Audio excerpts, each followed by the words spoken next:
자, 이제 그 특별법을 볼 텐데요. 특별법은 5개 법이에요.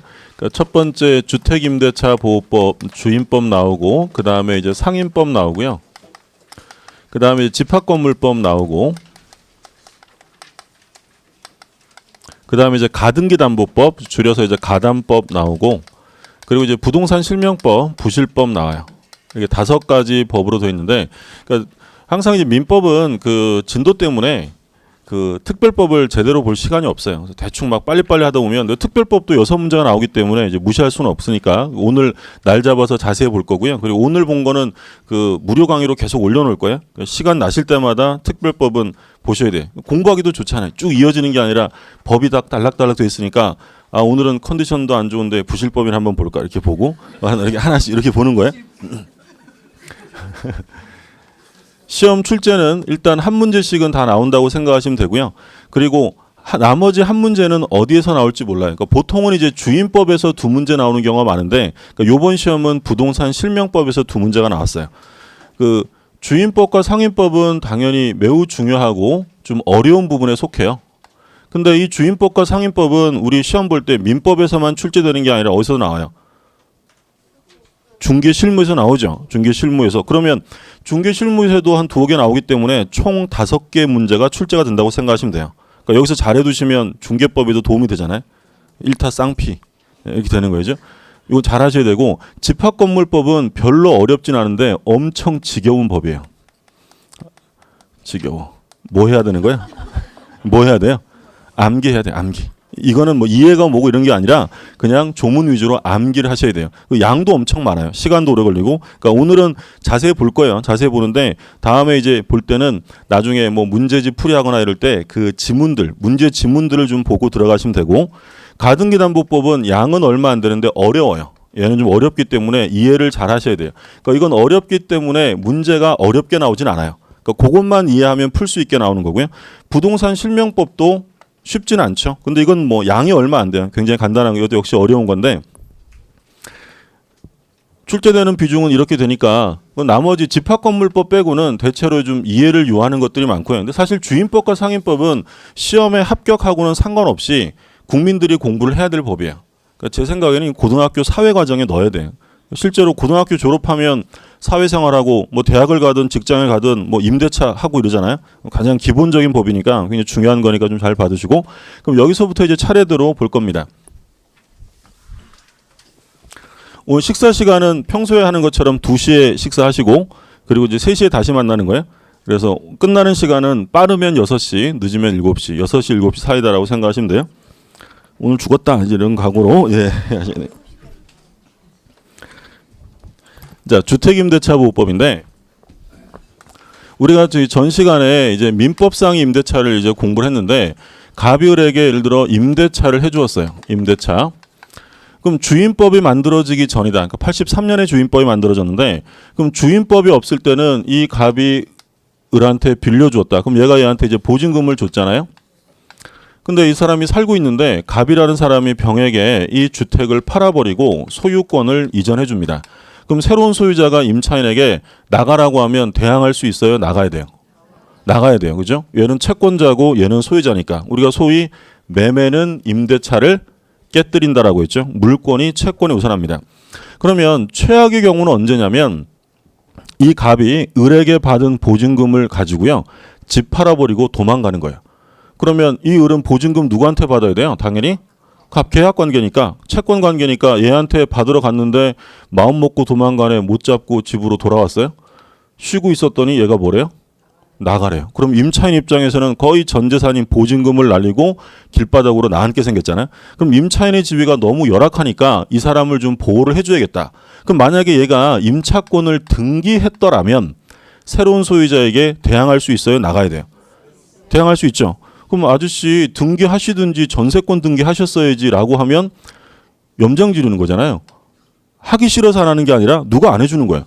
얘가 안 해주는 거예요. 그러면 주임법이 이제 만들어지면서 제일 기본적인 건 임대인이 등기를 안 해줘도 얘가 나중에 들어온 사람에게 대항할 수 있게 해주자. 그게 바로 왜? 대항력이에요. 그래서 우리가 흔히 보는 것처럼 뭐 하면 된다고요? 주택을 인도받고 주민등록을 하게 되면 등기를 안 해도 대항력을 부여하겠다. 어떤 임대차에서?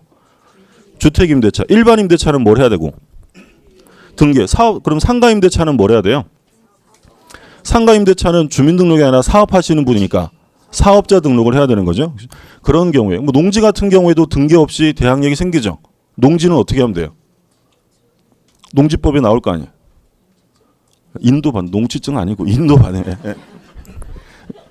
그래요. 예. 이렇게 되면 그러면 얘가 보증금은 누구에게 받아야 되냐면 계약관계니까 갑에게 받아야죠. 근데 전 소유자에게 받는다는 게 쉬운 일이 아니잖아요. 그럼 누구한테 받게 해주면 편해요? 새로운 소유자에게. 그래서 이제 주임법이 뭘 규정하냐면 대항력을 갖춘 이후에 주택의 양수인 새로운 소유자가 생기면 얘는 임대인 지위를 모두 다 승계하도록 규정해요. 그럼 얘는 보증금 누구에게 받을 수 있도록? 병에게. 얘가 이제 새로운 임대인으로 되는 거니까 얘한테 받을 수 있도록 규정을 하는 거예요. 그리고 경매 실행되면 전 재산인 보증금을 지켜줘야죠. 그러니까 마치 저당권처럼 뭘 받게 해주냐면 우선 변제를 인정해줘요. 근데 요거 가지고는 안 되고 뭘 또 하면 확정일자를 받으면 우선 변제권. 그러니까 주택임대차보호법에서 제일 중요한 건 대항력, 우선 변제권, 그리고 소액보증금 같이 우선 변제권이고 존속기간 보장. 최단 기간 얼마를 보장한다고 했죠? 2년. 이게 가장 중요한 핵심이에요. 자, 교재 봅니다. 551쪽에 맨 밑에 편면적 강행 규정. 그러니까 편면적이라는 것은 일방에게만 유리하게 작용되는 강행 규정이에요. 그럼 누구한테 불리할 때만 무효라는 거예요? 임차인, 임대인에게 불리한 약정은 유효예요, 무효? 그건 유효한 거예요. 그래서 강행 규정에 별표 하나 해두세요. 뭐 당연한 거지만 강행 규정에 별표 하나 해두시고, 자 다음 페이지 보면 적용 범위입니다.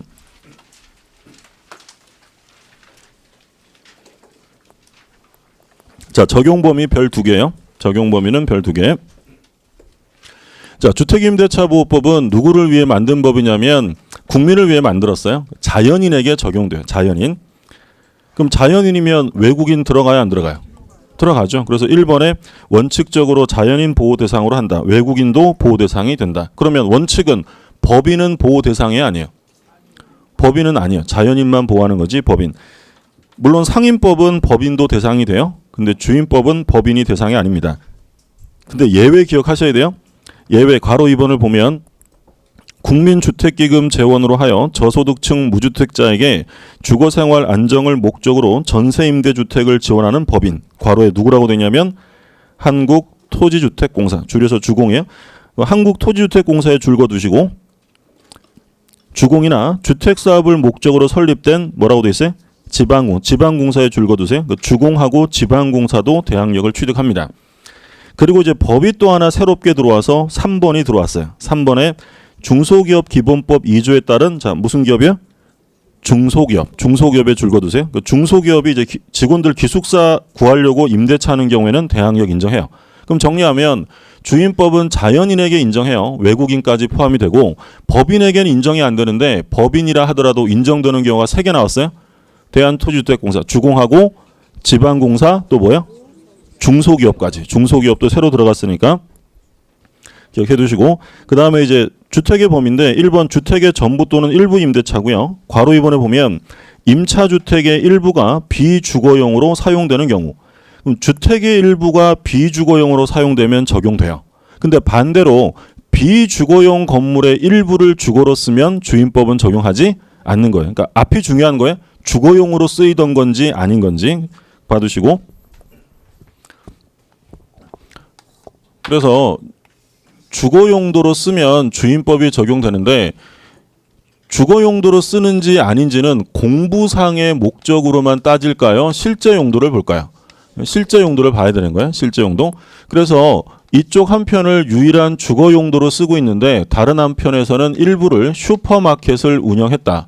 또는 인쇄소를 운영한 사건, 슈퍼팔레와 인쇄소 팔레에서는 주임법 적용을 인정했어요. 왜냐하면 이게 유일한 주거 용도로 쓰이고 있기 때문이에요. 근데 이제 부정한 경우도 있는데 언제 부정했냐면 다방 팔레하고요. 여관 팔레, 여인숙 팔레에서는 주임법 적용을 부정한 바 있어요. 왜 부정했을까요? 질문하러 오셔가지고 다방이라 안 되는 거예요. 다방 좋은 곳이죠. 요즘 다방이 너무 없어. 다방 가면 어항도 있고 막 TV도 그런 데죠. 예. 왜 적용하는 거냐면 다방을 하면서 예를 들어 내실 같은 걸 만들어 가지고 거기서 먹고 자고 한 거예요. 근데 이건 유일한 주거 용도가 아니라 다방이라는 영업을 위한 편의시설인 거예요. 유일한 주거 용도가 아니다. 얘도 마찬가지죠. 예를 들어 여관을 운영하면서 방 하나 만들어가지고 거기서 자고 먹는다고 해서 주임법을 적용하지는 않는다라는 거예요. 그래서 중요한 건 실제로 유일한 주거 용도로 작용하면 인정한다라는 거고요. 그럼 오른쪽에 그래서 인정 사례 뭐 인쇄소 슈퍼 나오고 부정 사례 다방 나와 있죠. 자, 3번에 미등기 주택 전세에도 적용된다. 그럼 미등기 주택 전세는 뭐예요? 차임 없이 그냥 뭐만 내고 들어가는 거. 보증금 내고 들어가는 게 채권적 전세, 미등기 주택 전세고 4번 조심하셔야 됩니다. 미등기 무허가 건물. 자, 무허가 건물이라 하더라도 주임법은 적용됩니다. 조심하시고. 그다음에 5번 일시 사용을 위한 임대차는 적용될 수 없죠. 그렇죠. 뭐 출장 가가지고 여관에서 며칠 자는데 거기서 주임법 대항력 이런 거 주장할 수는 없는 거죠. 그럼 밑에 판례 제목에 보면 주택의 대지도 본법의 적용 대상인지 여부 괄호에 뭐라고 돼 있어요? 적극 대상이다. 그러니까 나중에 경매가 되면 보증금은 주택 건물로부터만 우선 변제를 받는 거예요. 대지를 포함해서 받는 거예요. 그렇죠. 대지를 포함한 환가대금에서 우선 변제를 받기 때문에 대지도 주임법의 적용 대상입니다. 자, 이제 본격적으로 주택임차권의 대항력이 나오죠. 대항력은 뭐 별 3개죠. 대항력은 별 3개.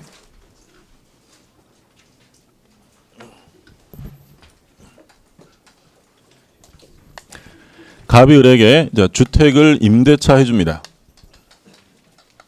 그 말씀드린 것처럼 이 주택의 임차인이 등기 없이도 대항력을 취득하려면 주택을 인도받고 뭘 해야 되냐면 주민등록을 해야 돼요. 자, 인도받고 주민등록을 하면 대항력은 언제 생기냐면 다음날 0시부터 대항력이 생깁니다. 1일 0시부터 생기는 거죠. 그러면 대항요건은 이제 인도와 주민등록인데 여기서 전입신고를 하면 주민등록을 한 것으로 봐요. 이때 전입신고는 행정청에 도달되었다고 인정해 주는 게 아니라 행정청이 뭘 해야 되냐면 수리까지 마쳐야 돼요. 수리가 돼야지 단지 도달되었다고 인정하는 건 아니다.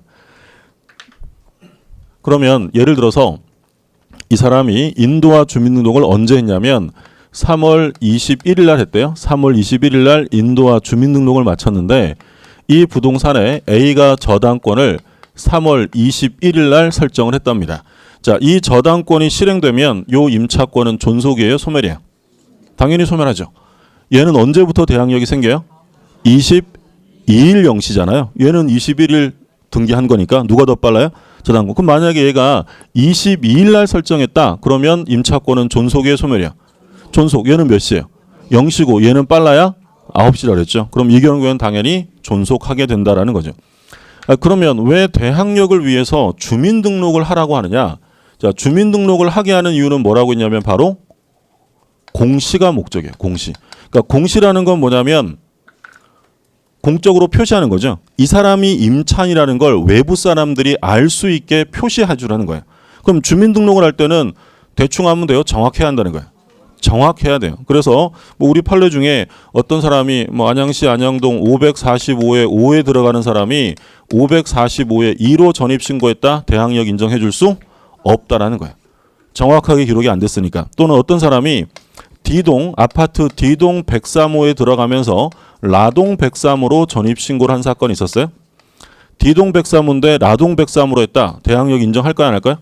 인정해 줄 수 없다. 정확하게 했어야 한다는 거예요. 물론 이제 비교되는 판례가 A동 101호에 들어가면서 가동 101호로 전입신고한 사건이 있었는데요.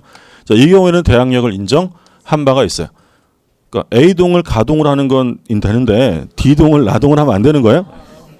그러니까 왜 그러냐면 요건 이제 비교되는 판례인데 이때는 동이 딸랑 2개밖에 없었어요. 동이 딱 2개밖에 없고 규모차도 현저했고요. 그리고 외벽과 공부상에 A동과 가동이 함께 병기되어 있어 같이 써 있는 거예요. 그럼 이런 경우에는 사람들이 오인할 염려가 있어요, 없어요?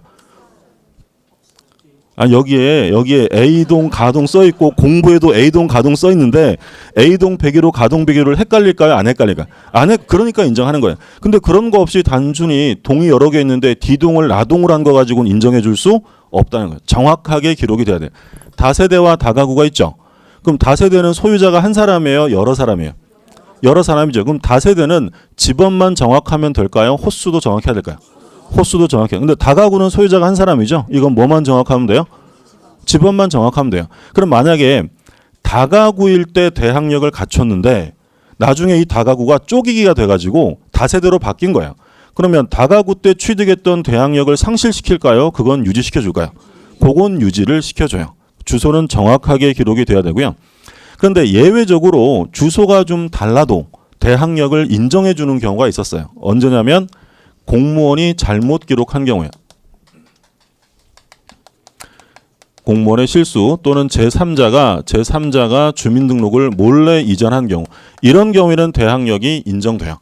그러니까 예를 들어 저는 정확하게 545의 5로 전입신고를 했는데 공무원이 실수로 뭐라고 적었다는 거예요? 2라고 잘못 적었다는 거예요. 그럼 이 경우에도 사실 엄밀히 말하면 공시가 안 되니까 대항력을 부정하는 게 원칙이지만 이런 경우에까지 부정하면 임차인한테 가혹하잖아요. 누구 잘못일 때? 공무원이 잘못했을 때는 인정해줘요.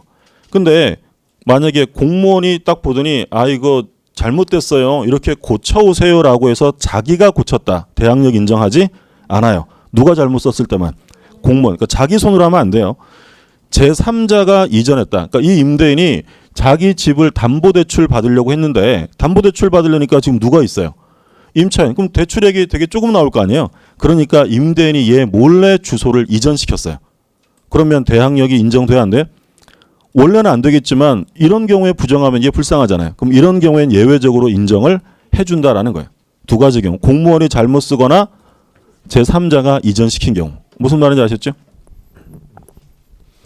그러니까 이거 보면 생각나는 게 예전에 제 친구가 저한테 전화를 해가지고 뭐 물어보더라고요. 야, 희대야, 우리 집주인이 주민등록을 잠깐만 뺐다가 다시 넣으라는데 그거 뭐 어떻게 하라는 거야? 이렇게 물어보더라고요. 제가 그거는 네 보증금을 날릴 수 있다는 얘기다. 예. 예. 왜 그러겠어요? 대출액이 많이 안 나오니까 일단 주소를 좀 뺀 다음에 뭐부터 넣고 저당권 넣고 그 다음에 임차권 다시 대항력 갖추라는 거예요. 그럼 만약에 몰라가지고 집주인 부탁을 받고 그렇게 해줬어요. 그럼 나중에 경매 실행되면 존속이에요, 소멸이에요? 소멸하는 거예요. 그건 자기가 한 거잖아요. 그래서 이건 제3자가 이전한 경우에만 대항력이 유지가 되는 거고요. 또 한 가지 보시면 행정기관에 의해서 주민등록이 직권으로 말소가 됩니다. 자, 행정기관에 의해서 주민등록이 직권으로 말소되면 대항력은 유지될까요? 상실될까요? 이거는 행정처분이기 때문에 어쩔 수 없어요. 대항력이 상실되어집니다. 그런데 나중에 주민등록법상 적법한 이의 절차를 거쳐 회복할 수 있겠죠. 그러면 주민등록법상의 이의 절차를 거쳐 회복하면 대항력이 인정되는데 문제는 회복 시부터냐 예전께 인정되느냐, 이게 문제겠죠. 우리 판례는 예전께. 그러니까 예를 들어서 얘가 3월 21일 날 인도와 주민등록을 갖췄는데 예를 들어 4월 21일 날 직권 말소가 된 거야. 내 거 왜 말소했어? 라고 주민등록법상 이의 절차를 거쳐서 재등록 회복을 했는데 언제 했냐면 6월 21일 날 회복을 했대요. 그러면 대항력이 인정되는 건 회복 시가 아니라 언제부터라고요? 예전께 계속 인정돼요. 근데 그렇게 되려면 뭘 거쳐서? 주민등록법상 이의 절차를 거쳤을 때만 되고요. 행정기관이 직권 회복시켜준 경우는 안 돼요. 그러니까 주민등록법상 이의 절차를 거쳐 회복을 하면 예전께. 그럼 여기서 한 가지 문제는 만약에 5월 21일 날 저당권이 설정됐어요. 5월 21일 날. 그럼 이 저당권자가 저당권 설정할 때는 임차인이 있는 것으로 보여요? 없는 것으로 보여요? 없는 것으로 보이죠. 이미 직권 말소가 됐으니까. 근데 얘가 나중에 회복하게 되면 이 임차권과 저당권 중에 누가 우선한다는 거예요? 임차권자가 우선하는 거예요. 얘가 좀 피해를 보더라도 어쩔 수 없어요. 그거는 임차인을 보호하기 위해서 이때부터 처음부터 효력이 인정이 됩니다. 그러면 주민등록이란 반드시 임차인 명의 주민등록만을 말할까요? 가족 중에 1인이라도 상관없을까요? 상관없어요? 그럼 예를 들어서 요 을내 가족들이 여기에 들어와 살았는데 이 사람들이 이제 나중에 우르르르 전출 나가요. 다 같이 우르르르. 그럼 전출 나가는 순간 대항력은 어떻게 될까요? 바로 소멸되는 거예요. 근데 나중에 재전입을 합니다. 재전입. 언제 했냐면 10월 1일 날 재전입했다. 그러면 대항력이 다시 인정되겠죠. 예전께 소급해요. 새로 인정되는 거예요. 이건 당연히 새로 인정되는 거예요. 그런데 나가면서 가족 중에 한 사람이라도 남겨두고 나갔다면 대항력은 소멸하지 않는다라는 거예요. 그렇죠? 자, 교재 한번 보세요. 자, 554쪽에 그 1번의 대항요건 마지막 뒷줄에 파란 글씨에 뭐 한 경우라고 되어 있어요? 행정청이 수리한 경우, 도달로 되는 게 아니라 수리한 경우에 신고의 효력이 생기고 1번 인도해야 되고 오른쪽 2번의 주민등록입니다. 자, 거기 이제 기역부터 봅니다. 기역의 다세대. 다세대는 집원뿐 아니라 호수까지. 니은은 뭐야? 다가구. 다가구면 뭐만 있으면 돼요? 집원. 디귿. 다가구 주택이 다세대로 변경되었다. 대항력 상실이에요? 유지돼요? 마지막에 쓰여 있는 것만 보세요. 대항력을 상실하게 되는 것은 아니다. 그 다음에 리을. 공무원이 실수로 잘못 기재했다. 대항력 인정한다라고 했죠. 그 다음에 미음. 제3자에 이전되었다. 대항력 인정한다라고 했어요. 다음 페이지. 자, 2번에 보시면 임차인 본인 주민등록에 한정하지 않아요. 상관없다고 했고 3번. 대항요건은 일시적이어서는 안 되고 계속 존속해야 한다. 나중에 이사 가면 대항력은 어떻게 된다고요? 상실되는 거예요. 그래서 취득요건이자 존속요건이 됩니다. 그 다음에 4번. 주민등록이 행정기관에 의해 직권 말소되면 대항력이 상실됨이 원칙이나 후에 적법한 이의 절차에 따라 회복되었다면 종전의 대항력이 소급하여 인정된다. 보셨고요. 그 다음에 5번. 임차인이 적법하게 전대차를 한 경우 임차인은 직접 점유자인 전차인이 주민등록을 마친 다음 날로부터 대항력을 취득한다. 누가 마치라고요? 전차인. 살고 있는 사람이 전차인이잖아요. 전차인. 자, 오른쪽에 6번. 소유자가 주택을 매도하고 다시 그 주택을 임차했을 때 그럼 언제 대항력을 취득하냐면 등기한 다음 날이에요. 다음 날. 다음 날에 동그라미 해두세요. 등기한 다음 날. 그 다음에 7번. 임차인이 전대차한 후에 임대인으로부터 소유권을 취득하였다면 전차인은 임차인이 소유권 이전 등기를 하는 다음 날이 아니라 즉시에 동그라미 해두세요. 즉시 대항력을 취득합니다. 자, 5, 6, 7번 판례들은 다 중요한 내용인데 정리해보죠. 갑이 을에게 임대차를 해주었어요. 임대차. 그런데 이제 이걸 병이라는 사람에게 갑의 동의를 얻어 이제 전대차를 해준 거죠. 자, 지금 이제 이 상황에서 요 임차인이 전대차를 해줬는데 요 임차인이 여기에 주민등록을 합니다. 임차인이 여기에 주민등록하면 요 임차인의 대항력은 인정돼요? 인정되지 않아요? 지금 동의를 얻어서 전대차를 하고요. 을이 지금 전차인이 거주하는 집에 주민등록을 했대요. 대항력 인정돼야 안 돼요? 당연히 안 돼요. 이건 대항력이 인정되는 게 아니라 형사처벌돼요. 주민등록법 위반. 이게 뭐예요? 장관의 자격. 위장전입. 근데 실제로 이게 아무것도 아닌 것 같아도요. 일반 국민들은 연 1년에 평균 50명씩 형사처벌돼요. 실제로. 지금도 처벌되고 있어요.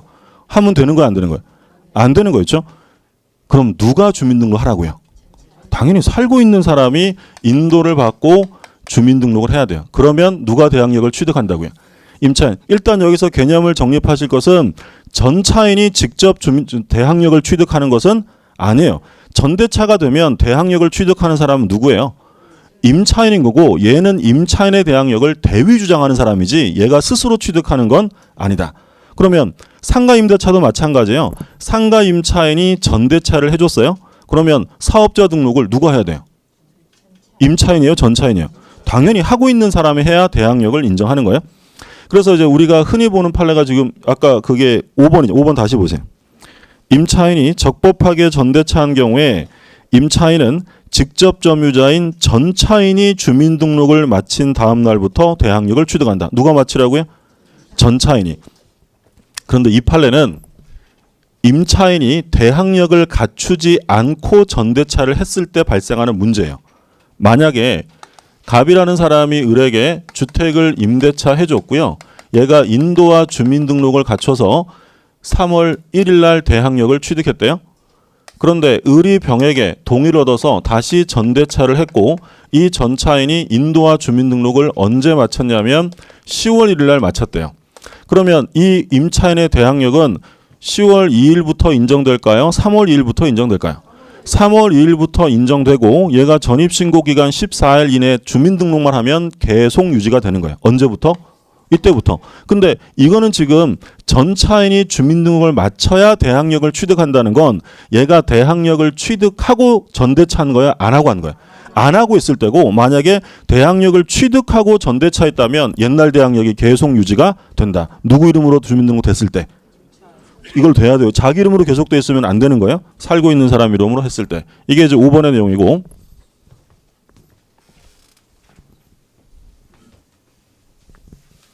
자, 이런 경우가 있어요. 갑이라는 사람이 주택의 소유자입니다. 소유자. 근데 이 소유자가 이걸 을한테 팔았어요. 매도를 했다. 자, 매도하고 다시 뭘 했냐면 임차를 하는 거예요. 살 집이 필요하니까. 그럼 얘는 소유자에서 뭘로 바뀌어요?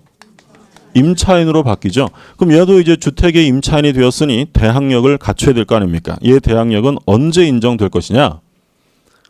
일단 임차인이 되어야 되겠죠. 그럼 아무리 매매 계약을 했어도 등기가 아직 갑에게 남아 있으면 얘는 임차인이에요, 소유자예요? 소유자예요. 그럼 임차인이 되는 건 언제? 얘한테 등기가 넘어가면 얘는 그 다음 날부터, 다음 날 0시부터 대항력을 취득한다라는 게 판례입니다. 무슨 말인지 아셨어요? 네, 또 보세요. 갑이 을에게 임대차를 했고 병이라는 사람이 전대차를 했어요. 근데 이번에는 요 임차인이 이 주택을 샀어요. 소유권 이전 등기했다. 그럼 얘는 이제 소유자가 됐으니까 임차인으로서의 대항력은 이제 누가 직접 취득해야 돼요? 전차인이 해야죠. 그럼 이 전차인이 대항력을 취득하는 시기는 언제냐면 다음 날이 아니라 등기한 즉시 대항력을 취득해요. 상황 구별되셨어요? 그러니까 매도하고 임차인이 되었을 때는 언제부터라고요? 다음 날이고, 임차인이 소유자가 됨으로써 전차인이 대항력을 취득하는 건 즉시예요. 즉시. 왜냐하면 얘는 원래부터 빌려 쓰던 사람이죠. 그러면 남들이 볼 때 오인할 염려가 없다는 거예요. 근데 얘는 원래 뭐 했어요? 원래 소유자였잖아요. 근데 바로 대항력 인정해주면 다른 사람이 피해볼 수 있으니까 원칙대로 언제? 다음 날. 그게 이제 판례 입장인데, 그럼 뭐 판례 이유는 묻지 않아요. 시험에서. 기억을 해두세요. 뭐 했다고요? 매도. 매도도도도도도도 다다다다 다음 날 이렇게 되는 거예요. 예. 매도하면 언제부터요? 다음 날. 매도하면 다음 날. 그 다음에 전대차 하면 언제라고요? 즉시죠. 이런 거 할 때 회의를 느끼지만 꼭 기억하셔야 돼요. 매도하고 임대차 하면 언제라고요? 다음 날. 전대차 하면 언제라고요? 전차인은 즉시. 그럼 만약에 이게 사례 문제로 나와요. 사례 문제로 나오면 얘가 등기를 언제 했냐면 3월 25일 날 소유권 이전 등기를 했어요.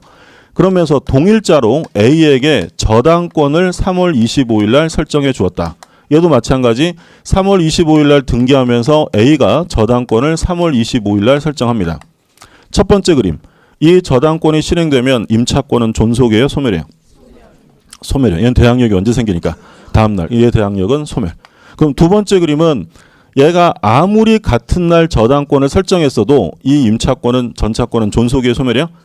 존속. 얘는 언제 생기니까? 그러니까 얘가 아무리 등에 붙어가지고 저당권 등기해도 등기되는 순간 관념상 즉시니까 누가 우선하냐면 얘가 우선하는 거예요.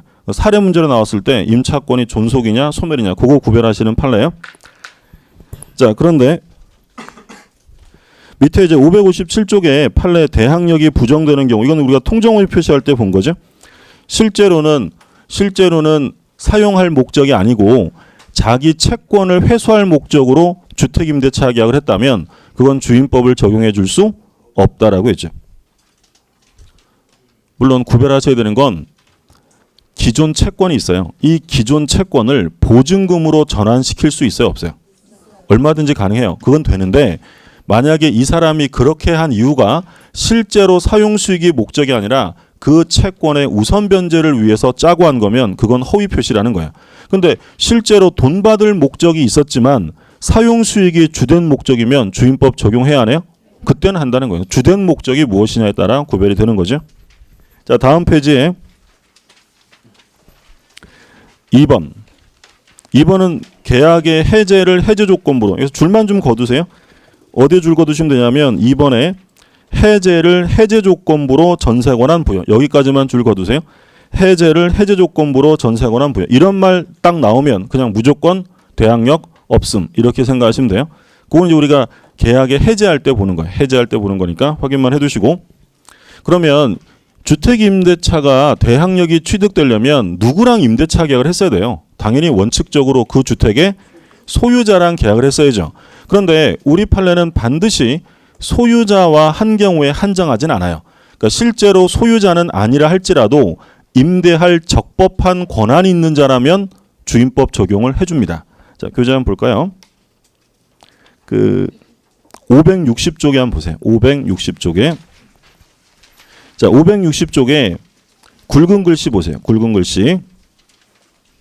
굵은 글씨에 주택의 소유자는 아니지만 주택에 관하여 적법하게 임대차 계약을 체결할 수 있는 권한, 적법한 임대 권한을 가진 임대인과 사이에 임대차 계약이 체결된 경우도 포함된다라고 되어 있죠.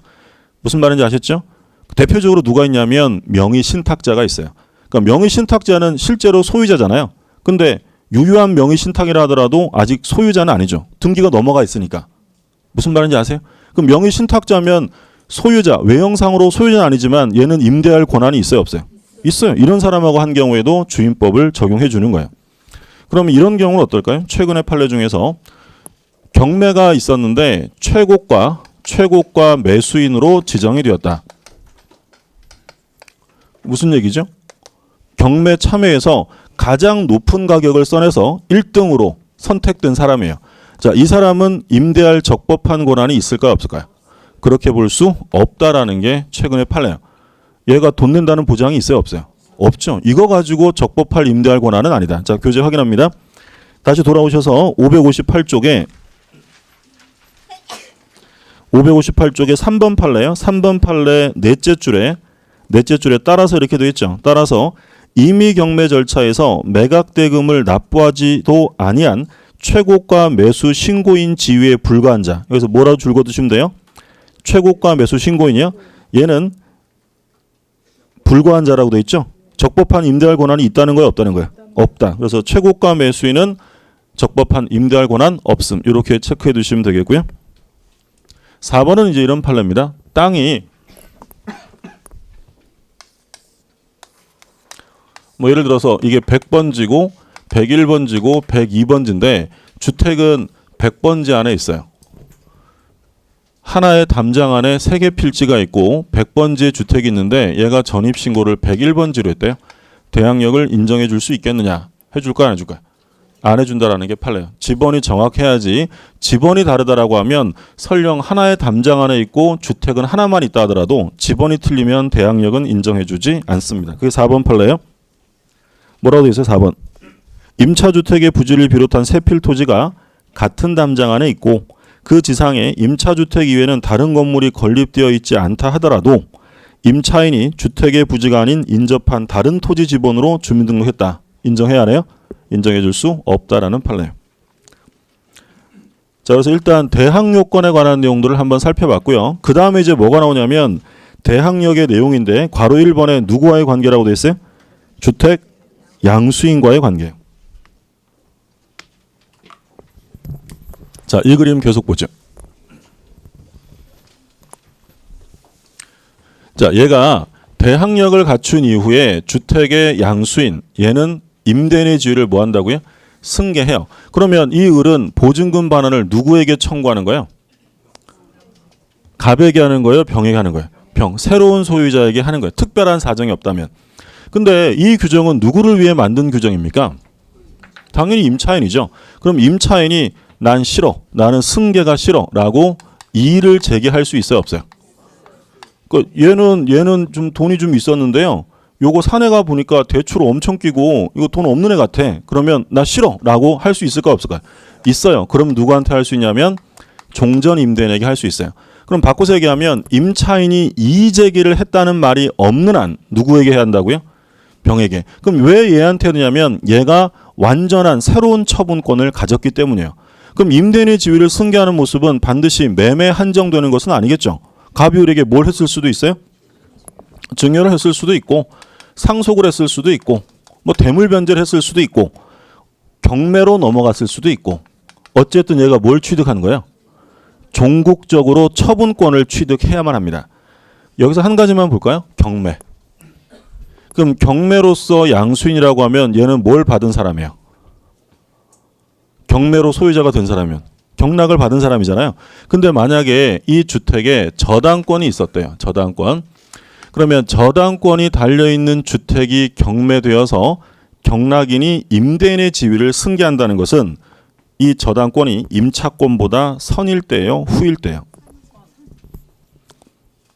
자, 천천히 생각해 보세요. 그 저당권이 선이고 임차권이 밑에 있어요. 그럼 저당권이 실행되면 임차권은 존속할까요? 소멸할까요? 소멸. 잘 아시잖아요. 그럼 소멸하면 경락인이 인수해야 안 해요? 안 하잖아요. 그럼 제가 다시 여쭤볼게요. 얘가 경락을 받아서 임대인의 지위를 떠안는 거야. 임대인의 지위를 승계한다는 것은 이 저당권이 임차권보다 선일까요? 후일 때일까요? 후일 때죠. 만약에 선이었으면 임차권은 소멸하니까 지위 승계가 발생하지 않는 거예요. 근데 얘보다 밑에 있었다면 당연히 얘가 위에 있으니까 임차권은 경매로 존속하겠죠. 무슨 말씀인지 아셨죠? 자, 하나만 더 봐요. 갑이 을에게 양도담보로 소유권 이전 등기를 해준 사건이에요. 양도담보는 좀 이따가 가등기담보법 할 때 볼 텐데 간단하게만 봅니다. 갑이 을에게 돈을 1억 원 빌려주었어요. 을이 건물 소유자고. 그런데 보통은 우리가 여기에 저당을 잡는데 양도담보라는 건 담보로 얘한테 뭘 해주는 거냐면 소유권 이전 등기를 해주는 거야. 그래서 담보 목적으로 권리를 뭐 한다고요? 양도한다라는 거야.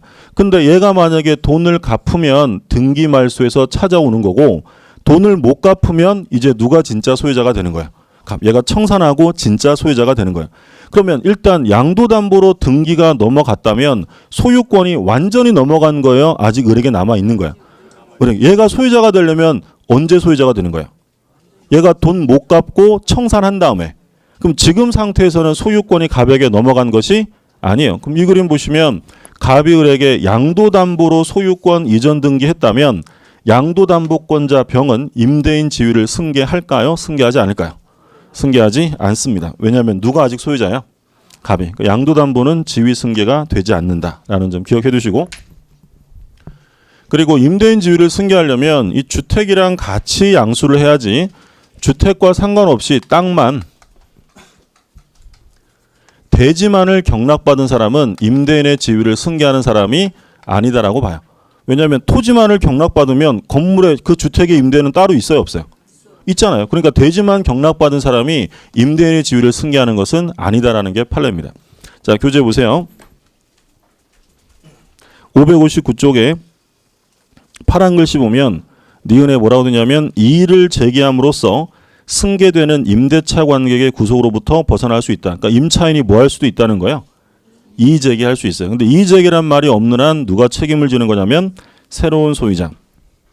봐두시고 디귿은 뭐 아까 보신 거예요. 명의 신탁자 같은 적법한 임대할 권한 있는 사람, 이런 사람들은 인정이 된다. 참고로 좀 봐두시고. 그래서 판례 1번에 주택을 뭐 했다고 돼 있습니까? 양도담보. 그럼 얘는 임대인 지위가 승계돼야 안 돼요?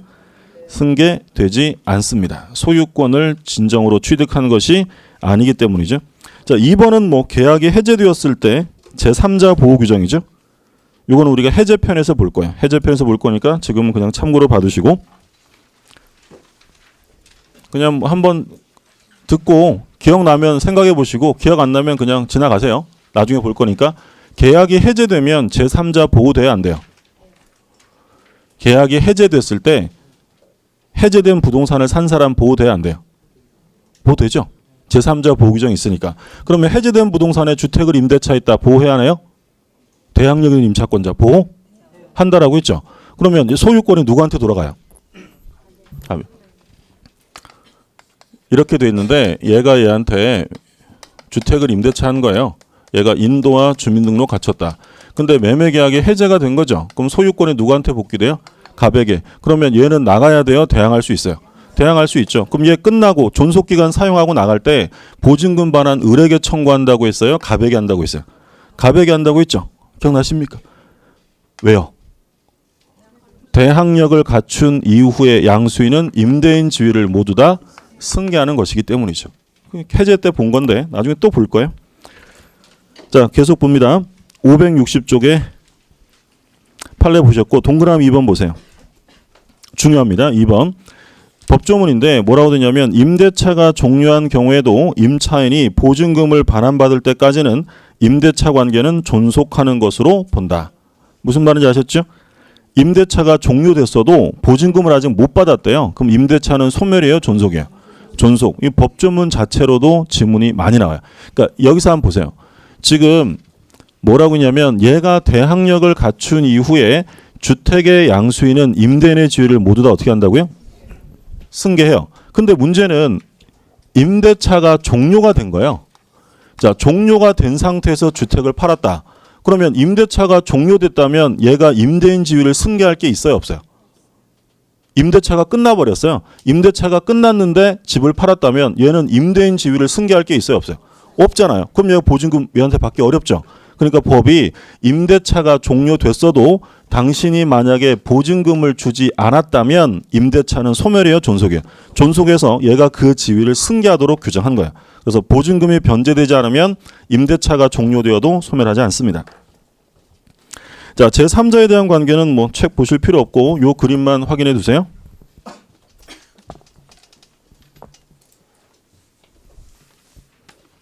늘 봤던 건데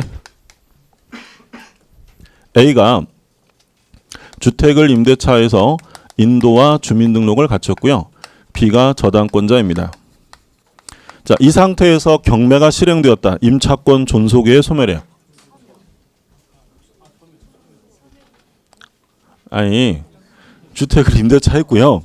지금까지 시컨 강의했더니 인도와 주민등록을 갖췄어요? 갖추고 다음에 저당권이 들어왔어요? 존속의 소멸이에요. 당연히 존속하죠. 당연히 존속. 예. 저 마음이 여려서 상처를 받아요. 잘 오세요. 그죠? 예. 자, A라는 사람이 저당권을 가지고 있고요. B라는 사람이 주택을 임차해서 주택을 인도받고 주민등록했고 C가 저당권을 설정을 했습니다. 자, 이 상태에서 C가 저당권을 실행해요. 자, 임차권은 존속이에요, 소멸이에요? 소멸하죠. 누가 경매를 신청하든지 간에 어디부터 소멸해요? 제일 빠른 저당권. 그러니까 경매 실행되면 누가 돈 받아요? 제일 먼저. 얘가 받아요. 이건 돈 받는다는 얘기는 얘가 바로 어떻게 된다는 거예요? 얘가 소멸한다는 건 얘 밑으로는 다 뭐라고요? 소멸. 얘를 뭐라고 불렀죠? 말소 기준 권리. 그래서 경매가 실행되면 가장 위에 있는 저당권부터 무조건 다 소멸하는 거예요. 그러니까 예를 들어 제가 나중에 임대차를 하는데 나중에 경매가 실행되어도 안 쫓겨날 집을 찾으려면 뭘 봐야 돼요? 뭐가 있으면 안 돼요? 저당권이 있으면 안 돼요. 제가 들어갈 집에 저당권이 없을 집에 들어가야만 경매 시에 뭐 한다고요? 존속하는 거예요. 근데 실제로 그런 집 찾기가 매우 어렵겠죠. 그렇죠? 그러니까 뭘 확인해야 돼요? 경매 실행되면 집 빼준다는 건 각오해야 돼요. 저당권이 있으니까. 그럼 선순위 저당권이 얼마를 먼저 받아느냐가 중요하죠. 내 보증금을 건져야 되니까. 못 건지면 어떻게 되는 거예요? 깡통 전세 되는 거잖아요. 그건 좀 그런 얘기. 일단 여기서는 그러면 아무리 많아도 어디부터 소멸이냐면 말소 기준. 그러면 요 주택 임차권이 아무리 인도와 주민등록이라는 대항 요건을 갖췄어도 경매 시에 존속하려면 뭐보다 위에 있어야 한다고요? 전문 용어 좀 써보세요. 말소 기준 권리. 그렇죠? 그러니까 말소 기준 권리는 우리가 공부하는 범위에서는 저당권, 근저당권인데 가등기 담보도 되고요. 압류, 가압류 이런 것들이 말소 기준이에요. 얘들보다는 위에 있어야 경매 시에 존속한다라는 거죠. 그게 이제 제3자에 대한 관계고 그 다음에 이제 보증금의 회수, 우선 변제가 나오죠. 우선 변제부터 좀 쉬었다가 보시죠.